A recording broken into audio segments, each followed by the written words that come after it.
a 45-minute webinar, and I'm going to cover GS1, our standards, and how they enable traceability in healthcare.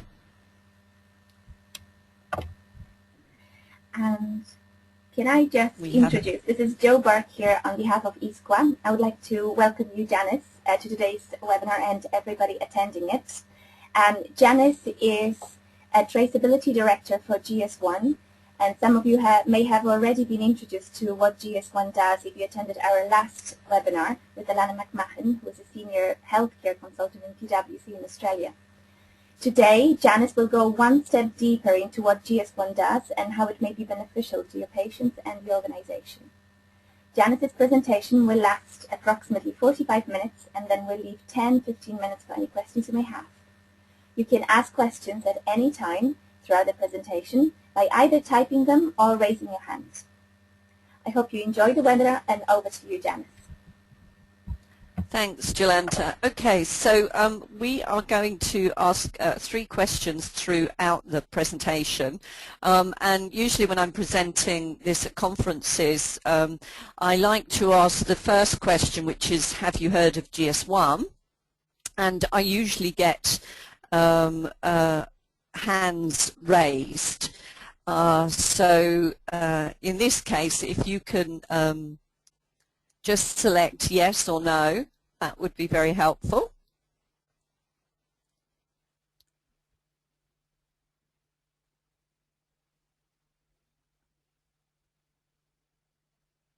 Okay, so, okay, very interesting. Well, that was a very interesting quick poll. For those of you that have selected no, I would suggest that you probably do know who GS1 is. You just don't know that you know. So I believe it will become clearer as I move through. Okay, so I'm going to talk about how GS1 enables traceability in healthcare. So I'm going to go through who are we, who is GS1 Healthcare, what we do, our focus on development of standards for healthcare, what's driving traceability, and then also covering emerging trends across the globe. Okay, so who is GS1? GS1, it's a neutral, not-for-profit international organisation, and we're dedicated to the design and implementation of global standards. And those standards are developed to improve the efficiency and visibility of supply chains, both globally and across different sectors. GS1's global office is based in Brussels, and they have local offices in 111 countries around the world, and we call those local offices GS1 member organisations. So GS1 as an organisation, we have global reach, but we have a local presence that can reflect and represent stakeholders in the 111 countries. For the countries that aren't covered by member organisations, then GS1 Global Office supports them.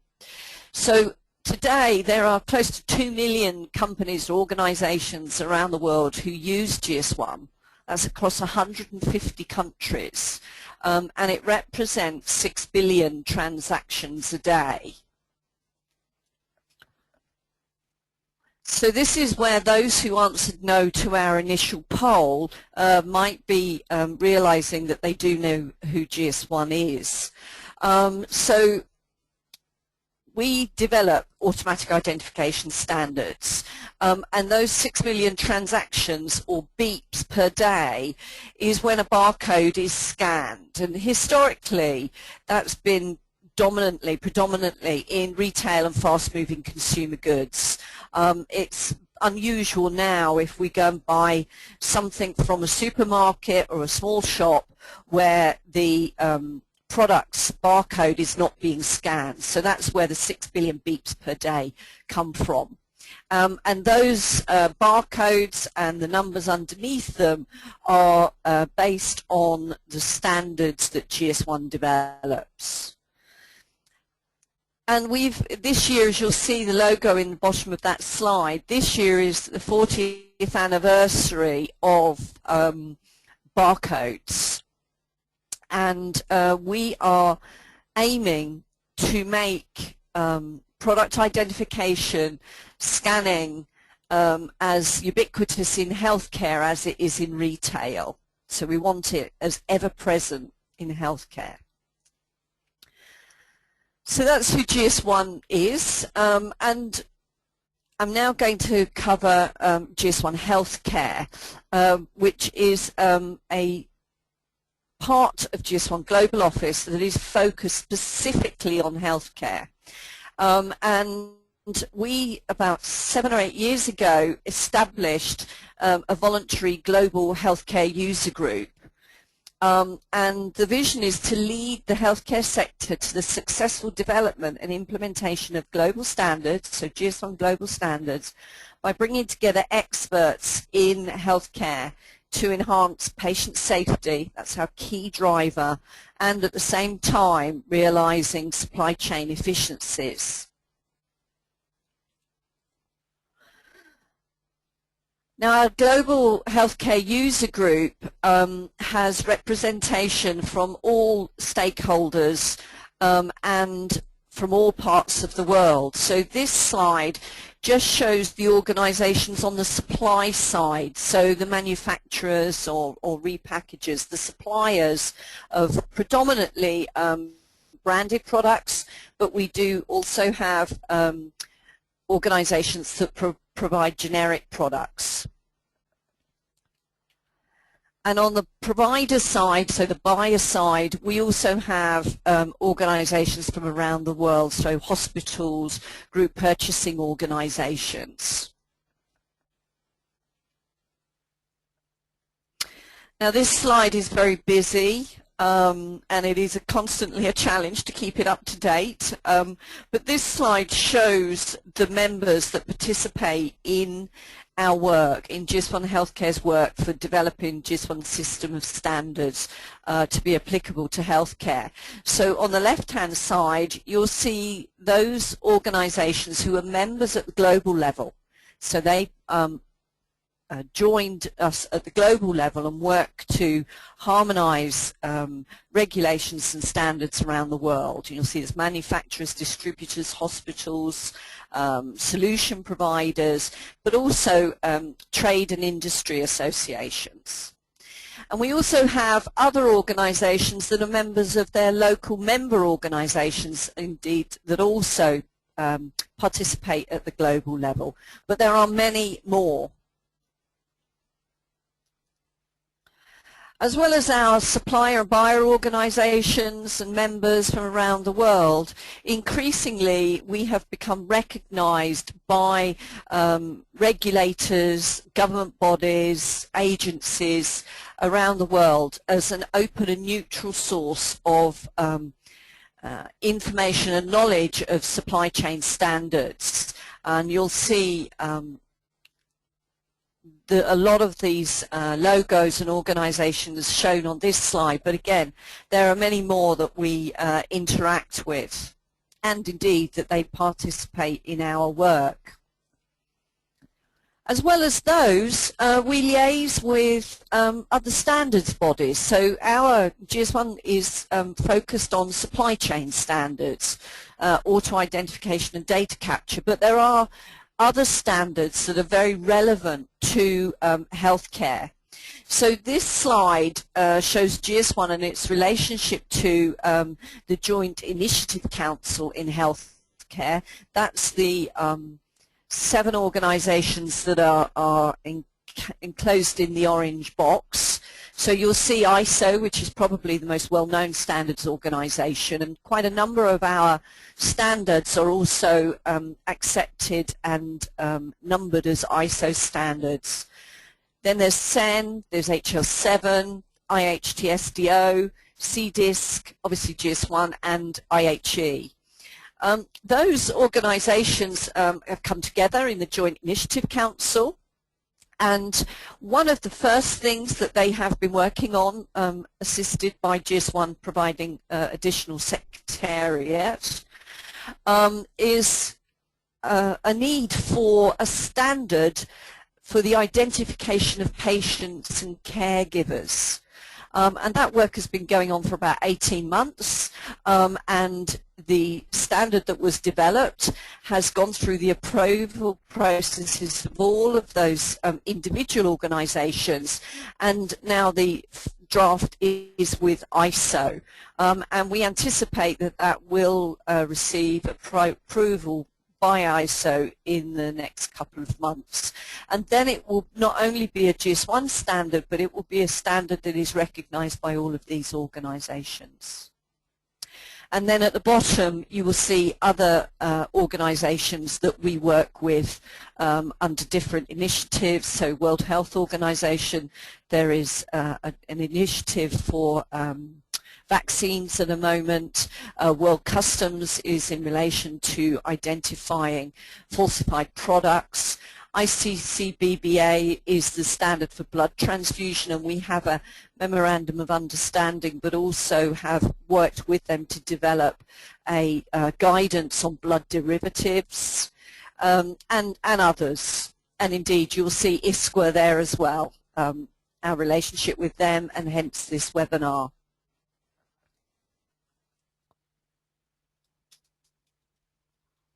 Okay, sorry, I thought I'd lost control of the slides.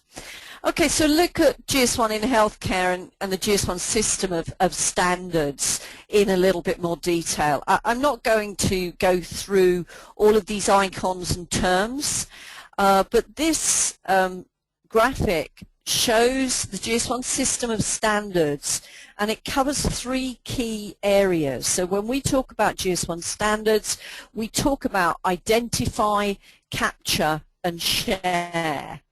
So the first row is about the identification, and in healthcare we see 4 types of identification or numbers. So we have the global location number, the GLN, which relates to, it can relate to like a head office or a distribution site. It can also relate to a shelf within a cabinet or a shelf within a storeroom within a hospital. The second key identification is the global trade item number, or GTIN. And that really is fundamental to traceability. All your items should be identified at the minimum with a GTIN. And then if you group those products into packages or pallets, then that grouping is serialized, and we have the serialized shipping container identification, or the SSCC. And then we also have the electronic product code, and that's a serialized GTIM, and was originally developed for use with radio frequency identification tabs.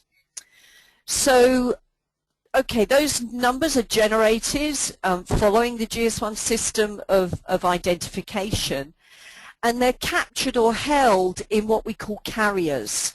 And so that's the middle row, and there are different carriers. You'll see on the left-hand side an EAN UPC, which is probably the most common barcode that will be recognized, as that's usually what appears on retail or grocery products. But there are others, and the ones that we use in healthcare are shown here.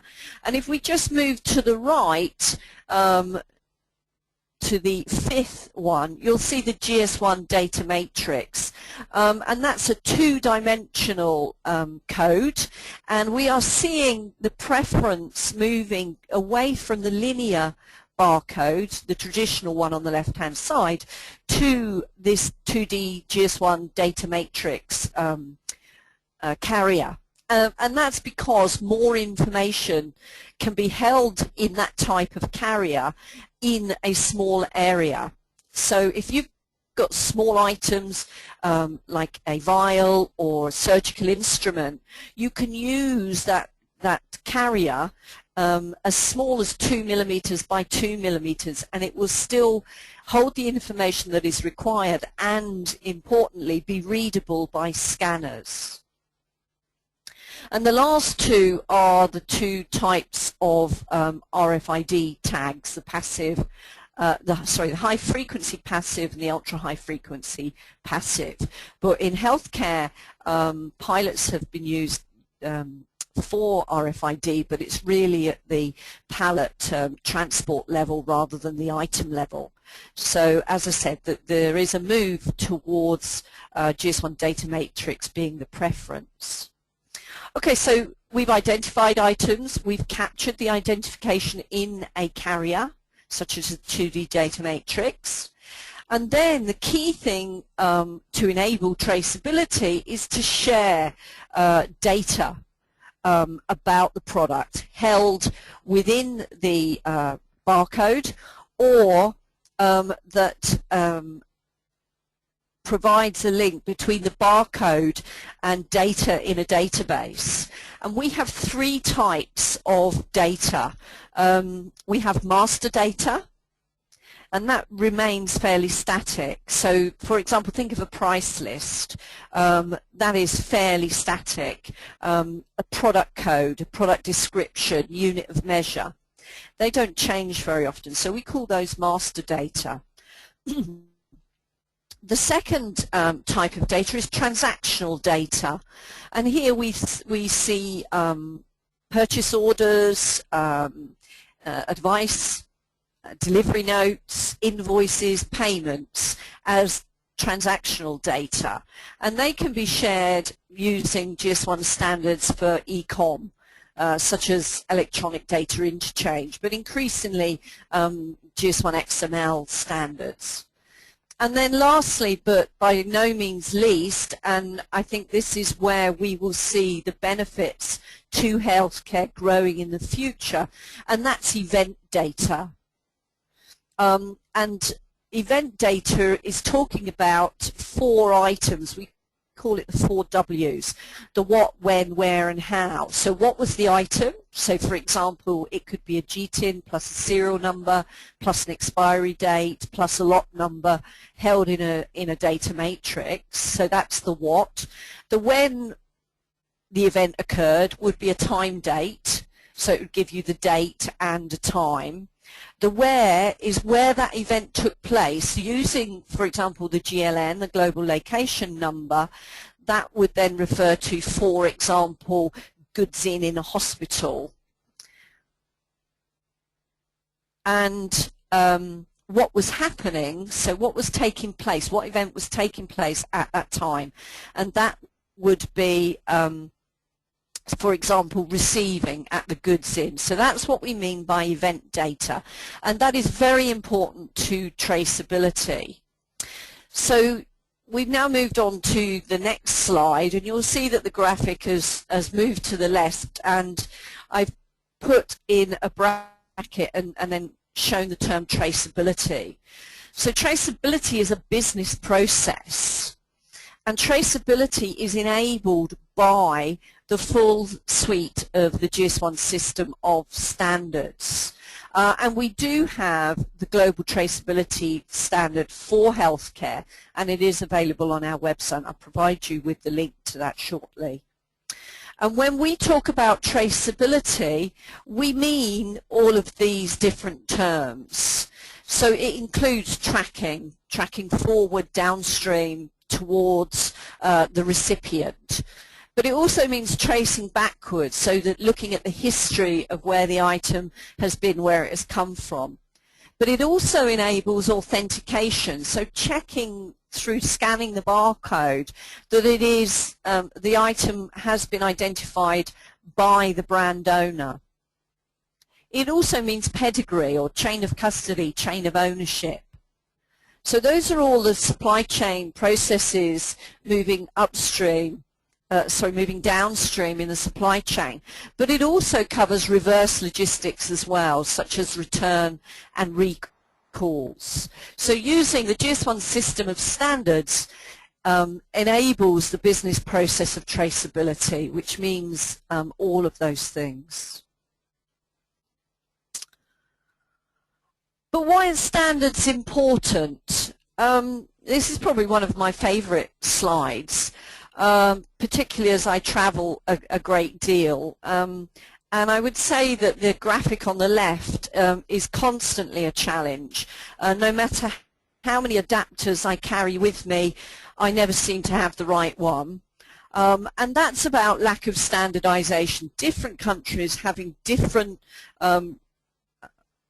plugs, adapters, so there is no global standard. And the same thing in retail, clothes or shoes. So that's what happens when there is a lack of standards in daily life. At the minimum, it's inefficient, and if you don't have the right adapter, it is annoying.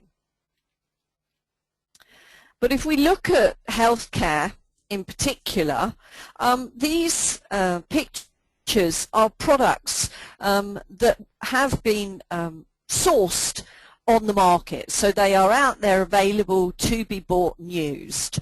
So on the left-hand side we have Pedia, that was bought from a pharmacy in Brussels, and here the manufacturer, who clearly provides this same product to multiple countries and markets, has tried to meet all of those differing standards on one package, which you know, it probably cuts down their manufacturing costs. But if you are at a patient bedside or dispensing it to a patient against a prescription, which barcode would you scan? Or indeed, would your scanner have problems just picking up one barcode? So it's adding inefficiency and risk. And on the right-hand side, you'll see a medical device product. And again, you'll see a number of barcodes on that product. So again, which one would you scan? So multiple barcodes on one package. What do you scan? Different types of barcodes. There's inconsistency, incompatibility, and indeed no barcode. So we do need barcodes on the product, and if there isn't, then it might need repackaging or relabeling. And we do know that hospitals who have implemented GS1 standards, we have examples in Canada and Brazil and other places where they, for products that are coming into their hospitals so that their process is clean from the beginning, they repackage and relabel product. But for manufacturers as well, it creates additional cost and risk. So if different countries are requiring different barcodes, numbering, then that means that the manufacturer has to cope with that on their production lines and start different runs, which of course will add cost and risk. So these are the reasons why there is a drive towards global standards in healthcare. It's about reducing complexity and ensuring that globally, in terms of barcodes, automatic identification and data capture and traceability, that we're speaking one language. Okay, so let's go a little bit deeper into the GS1 standards for healthcare. So as Jolanta mentioned, I work for GS1 Global Office, which is based in Brussels, although I work from my home in England. And it's the Global Office's responsibility to both manage the global standards development process, but also ensure that the standards are developed, and that's done through work groups. And in healthcare, we have 3 work groups that have been running for since GS1 Health began, so last on AIDC application standards, that covers the identify and capture sections of the GS1 standards. The second group, Global Data Synchronization and Product Classification, covers the master data element of the standards. And then the group that I facilitate covers development of standards for traceability in healthcare. So if you remember the graphic of the system of standards, identify, capture, share, you'll note that there are two areas that aren't covered by work groups, and that's the transactional data and the event data. And traceability in healthcare are focusing on those and have been focusing on those for the last couple of years, and we do have work ongoing, and that is because traceability is enabled by the full suite of GS1 standards. So we have looked at the e-com area or the event area, data areas, so that's and they're required for traceability, so that's why we're focusing on those. But we have two other groups that don't develop standards but are equally important. We have a public policy work group, and that really is critical to how we work with our stakeholders, our members, and we monitor regulations that are emerging from around the world, both for pharmaceuticals and medical devices. And you'll be aware that there have been recent releases both from the US FDA for unique device identification, which is for medical devices, and there is ongoing debate around pedigree in the US. And in the EU, we've seen a UDI requirements being added into the Medical Devices Directive and also the EU Falsified Medicines Directive. So those are some of the key ones that we are monitoring, but there are regulations emerging from all over the world. Some of the recent ones have been Korea and also Cameroon. So that is a vital group in our global work. And then lastly, but by no means least, and again I have the pleasure of facilitating this group, we have the healthcare provider restricted group, membership group. Only participants from providers, so it's hospitals, care homes, clinics, pharmacies, both clinical and non-clinical staff can join this group. We also allow our local member organisations to join to represent their local healthcare provider community or who aren't able to join the group. All of these groups meet weekly or bi-weekly, whereas the Healthcare Provider Advisory Council, or HPAC, we meet on a monthly basis. And if you're interested in joining any of those, please let me know and I can send you the link to become a member of GS1 Global Healthcare. Oops. Okay, so that work has been ongoing. Those work groups have been working, and this slide just covers the key standards that we've developed over that period of time, and they're building on the GS1 system of standards that, as I said, has been used for the last 40 years in retail. So we're starting from a robust, sound base.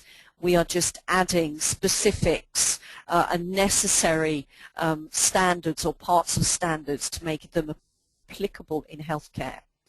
So we have developed the AIDC application standards to cover 90% of medical products, that's pharmaceuticals and medical devices. In that 10%, one of the areas is small instruments, and we have developed part of the standard which speaks to marking small instruments. Obviously they have some particular challenges, both they're small, but also if they're reusable they have to go through very robust cleaning, decontamination, sterilization processes. So it's important that the identification, the carrier stays on the product during its life cycle. And now the AIDC group is looking at things like kits and what they're calling level below the each. So an each to us would be, for example, a box containing a bottle of pills.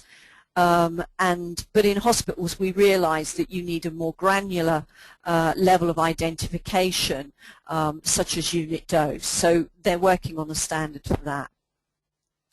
For the master data area, we now have a healthcare extension to the Global Data Synchronization Standard, and that is available. We added some key master data elements which aren't required in retail but are required in healthcare. In my area, traceability, in 2009 we published the Global Traceability Standard for Healthcare. AIDC has also developed global trade item number allocation rules for healthcare. So there are instances or situations where a global trade item number on a product should be changed. So that gives you those rules. I also mentioned before our work with ICCBBA and the guideline for plasma derivatives, and through the JIC, our work on a uniform standard for patient and caregiver identification. And more recently, again AIDC, we have jurisdictions that have a number issued by the government that facilitates reimbursement when those products are sold or dispensed. So we've added what we call an application identifier for a national healthcare reimbursement number. So that's what we've have in place so far, but standards development continues. So we know that they are being implemented around the world by many organizations across the healthcare supply chain. So before I go on to the next section, let me ask my second question, and that is again a yes-no answer. Have you implemented GS1?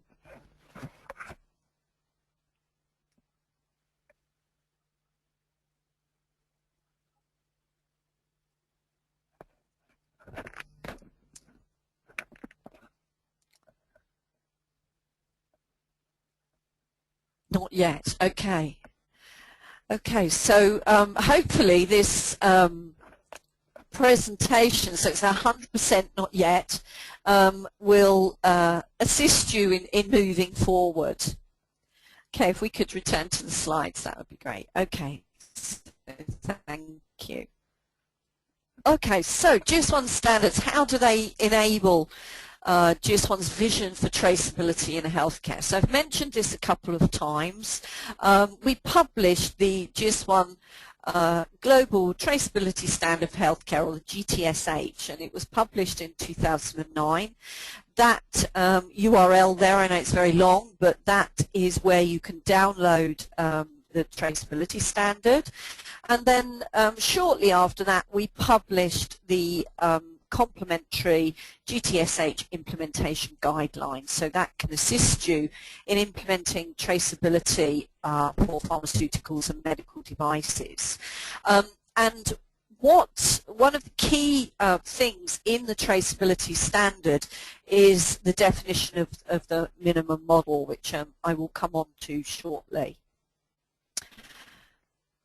And I mentioned the public policy group, and the regulations are appearing from all over the world constantly, and there are some very key drivers for traceability in healthcare, those regulations. But those regulations are usually driven by other challenges or issues or problems within the supply chain. We know that supply chain costs are increasing, so there's a need to keep those down. We know that around the world healthcare systems are looking at implementing the electronic health record, but key drivers, I think, of regulations are, we know that medication errors or errors happen within provider settings, and there have been numerous reports that try to enumerate that. But I would say in the last 10, 15 years, we have seen the increase in counterfeiting as counterfeiters have moved away from counterfeiting Nike or Louis Vuitton bags because of the penalties of prison or fines or seizing assets. The move to counterfeiting predominantly pharmaceuticals, they've still made massive amounts of money but have not suffered the same consequences, although that is changing. And we are also seeing counterfeits emerging in medical devices. And for brand manufacturers, that then leads to ways of protecting their brands from counterfeiting. So these are really the key drivers for regulations or the need for traceability in healthcare. So when our work group for traceability in healthcare began, we wanted a clear picture of where we were going, what we were aiming to achieve. So that became the GS1 members' vision for traceability in healthcare. And it's the members' vision because all of our work is determined by our members. GS1 staff manage the process and facilitate the discussions, but the requirements and the standards are put forward and approved by our members, and therefore the vision has been developed and is owned by our members.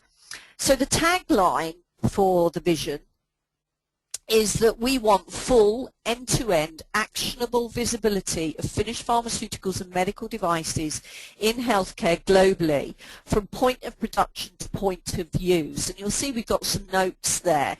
Point of production and point of use were two terms that we wanted to use to encapsulate different perspectives across the supply chain. So point of production does mean different things to different parties. So here it means that they're commercially available, they're manufactured or created or compounding, and point of use means that they can be used or consumed, infused, implanted, or indeed destroyed. So those two terms cover all of the different areas of the supply chain. And then we go into more detail of about what that means in the GS1 context. So it means that all authentic items are identified with the GS1 identification keys, the appropriate identification keys. So, for example, the GTIN and the appropriate application identifier, and that would be, for example, a serial number or a lot batch or an expiry date. And it's applied and assigned and printed at the point of production. Now normally that's the manufacturer, but if you're compounding pharmaceuticals or repackaging within a hospital, then you then take on the role of manufacturer. The supply chain identifiers are associated with the patient and remain with or on the items throughout their intended useful life. So that speaks very much to things like surgical instruments that go through reprocessing. All physical locations are identified with the appropriate GS1 identification key, and that's the global location number across the entire supply chain. All patients and caregivers, when in the caregiving environment, are identified with the appropriate GS1 identification key. And these are the two AIs that have been assigned in the GS1 system for patients 8017 and caregivers 8018. And then we have the three types of data. So agreed master data is captured, shared, for example, using the Global Data Synchronization Network amongst trading partners. And you would do that if you were setting up e-commerce with your suppliers. Agreed transactional data is captured and shared, for example, via business-to-business messaging, EDI, for example, amongst trading partners. And then lastly, event data is captured and shared. And again, this is a standard, the Electronic Product Code Information System, amongst trusted traceability stakeholders, and that it would be controlled with data sharing and security policies. So not everybody has access to all the event data about all the products that are moving through the supply chain. Only those that are trusted and allowed to see it will see it. And why do we want that to happen? We want it to happen so that items can be tracked across the entire supply chain, they can be traced. Item identification is available for use at the patient bedside to ensure the patient rights. Patient electronic health records are updated with agreed traceability information, including the caregiver identification. And that would facilitate returns or recalls and also monitor adverse events. The counterfeit products are detected when entering the legitimate supply chain, and ultimately that a product recall would be fast, efficient and effective. So it's a challenging vision, and we're not there yet.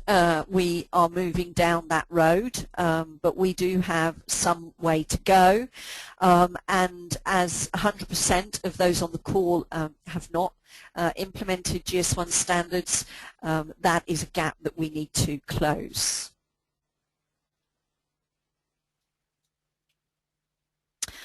Okay, so there are different models for traceability in healthcare, and I'm just making a note of the time. The Global Traceability Standard for Healthcare standardizes the minimum model that is necessary for traceability, and we call that the one up, one down. So if you are a manufacturer, you will only supply goods to the one down, and that will only be done if you've received a purchase order from the downstream party.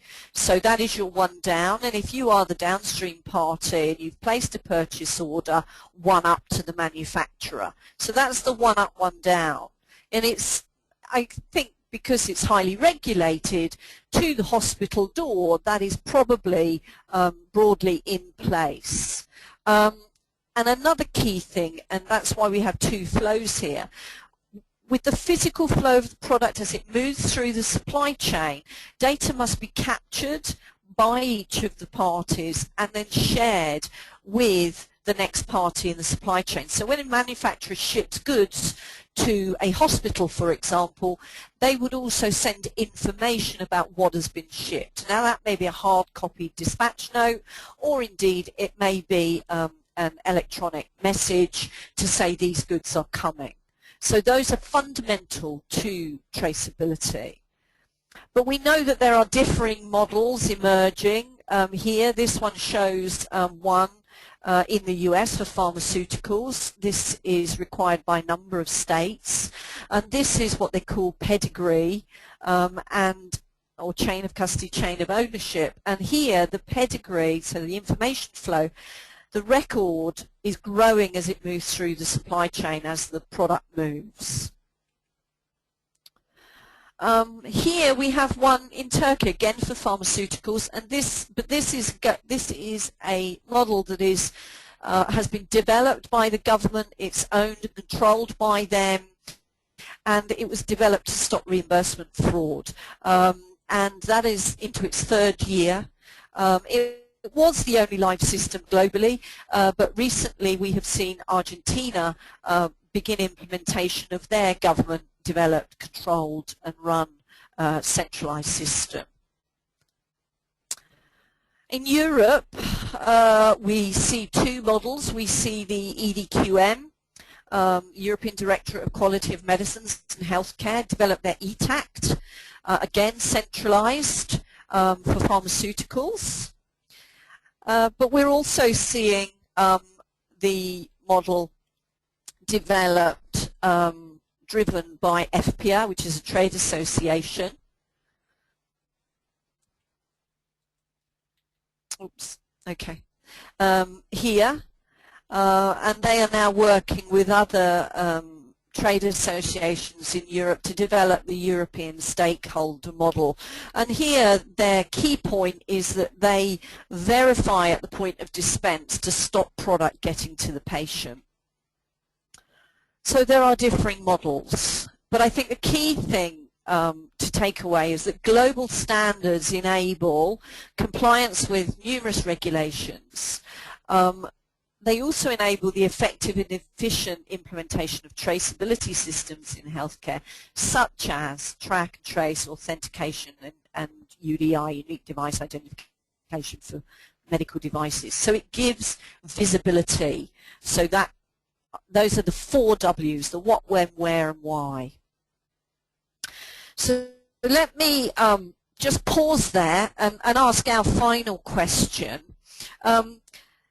So 100% of you have not begun the process of implementing GS1 standards. So I'd like to know, what is your top barrier for implementing GS1?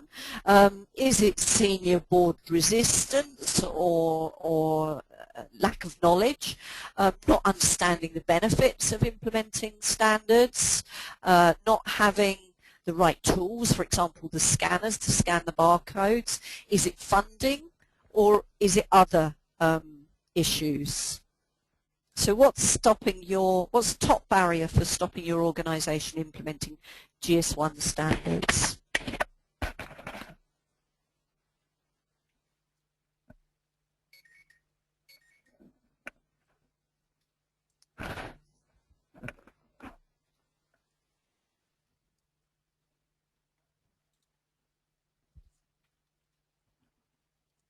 Okay.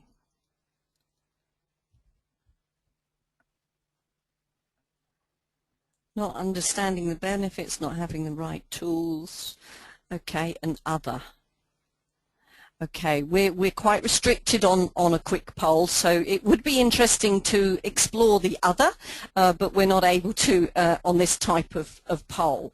But let me make some assumptions based on a report that has recently been published. So what I've said before about the benefits of implementing global standards is coming from staff of GS1. So you would expect me to advocate the benefits. But there has recently been published a McKinsey & Company report that quantifies the issues faced in healthcare and the benefits that can be realized by implementing global standards. So it's called Strength in Unity, the Promise of Global Standards in Healthcare. It's either available on our website or the McKinsey website, and it highlights the cost savings and patient safety benefits of adopting a single global supply chain standard in healthcare. It is an excellent report, is easily readable, but they have also now added an executive summary report which is much shorter, which again you can download from either of those links, and certainly I would suggest providing that to your executive, your management, for desired reading. And this slide just covers some of the key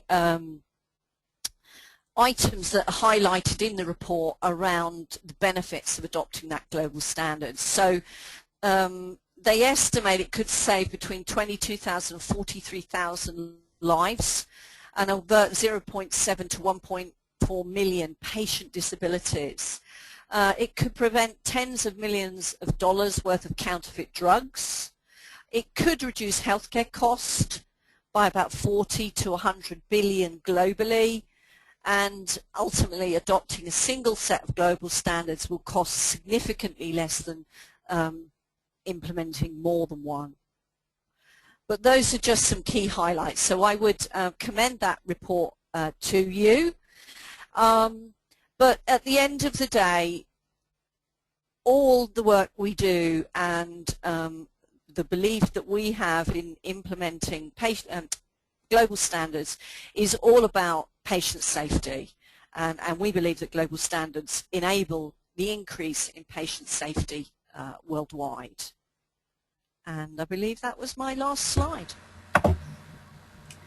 That's great. Thank you so much, Janice, and for this very, very interesting presentation.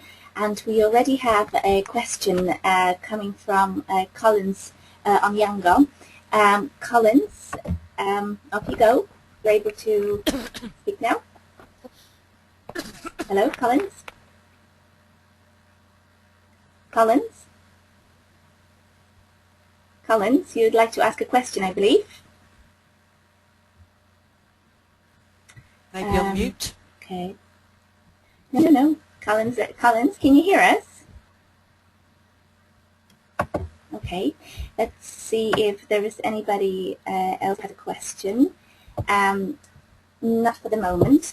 Janice, I'm just wondering, we had a presentation. Perhaps, Collins, if you could type it in, would be great. Janice, 2 weeks ago we had a presentation from one of your colleagues about the application of GS1 traceability tools in surgical instruments. I was just wondering, one of the questions that was raised was whether it is possible to perhaps replicate some of these studies in developing countries. So I was just wondering whether GS1 would provide any help to any organizations that would like to do this. Indeed, and I think that's where the power of GS1's member organisations come in. So at the Global Office, we're responsible for developing the standards, but GS1's 111 member organisations around the world are responsible for working with their local communities to assist in implementing our standards. But it's not just in their own countries. For example, we know that different countries have occupied other countries in our long history. So if I think about GS1 France, for example, they have worked with Algeria, but also with Cameroon based on their history. And one of their national languages is French, so they have provided support and assistance to those countries when endeavouring to implement GS1 standards. And I know at the Global Office we have supported, for example, Nigeria on their exploration of implementing GS1 standards in their countries. So if a country has a member organisation, then that would be the first port of call, and they are very much focused on assisting their local stakeholders to implement our standards. But if there isn't a member organisation, then GS1 Global Office provides that support. Great. So anybody could contact yourself, Janice, if they have any further questions. Yeah. That's wonderful. Yeah. Great. We have Emmanuel Ayaniba. Off you go, Emmanuel. You have a question?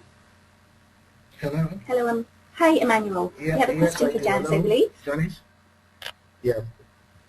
Yes, please. Thank you so very much, Janice, for a very wonderful presentation. It's good to know you have worked in Nigeria. I just wanted to find out what were the challenges you had in this country, seeing that I currently live there, and if any challenges, how were you able to overcome them regarding organizational buy-in and actual implementation of the standards. Thank you.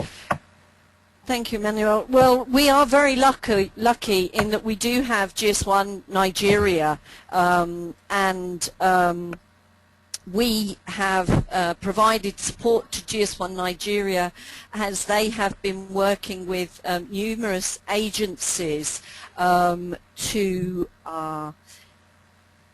talk about how they can implement GS1 standards to combat counterfeiting, which is an issue, and yes, we know that GS1 Nigeria is working with those agencies to develop regulations. So I'd be very happy if you provide your contact details to Yolanta or to myself. I would be very happy to introduce you to my colleague in GS1 Nigeria. Oh, great. Okay, great. I'll do that. I'll do that. Perfect. Thank you very much, Manuel. And we actually had a similar question from Piringer Marcinian. Are there any contacts for Nigeria that we can reach out to? Great. So there doesn't seem Certainly, to be... I mean, I can provide Yolanta the Nigeria contact to you if you wanted to send it out to those that have participated today, or just send me the contacts that have asked and I'll send it to them specifically. That's wonderful. But also, just mentioning that you can go to the GS1.org website, and you will see on the homepage that on the right-hand side there is a link to find your local GS1 organization, and if you click on that, select your country, it does give you the contact details, the mailing address, so the physical address, but also email, telephone numbers, faxes, and in most cases direct contact names. That's great, Janice. Thank you so much. And thank you for this very interesting presentation. We're just coming to an end of it. So thank you everybody also who participated and who listened to Janice's presentation. The presentation, the copy of it will be available online within the next 24 hours if you'd like to listen to it or maybe pass it on to some of your colleagues. And once again, thank you very much, Janice, and we hope to hear from you soon. Maybe if you could introduce us to the next step of from here on where GS1 for healthcare is going. Thank you very much. You're welcome. Thank you. Thank you, everyone.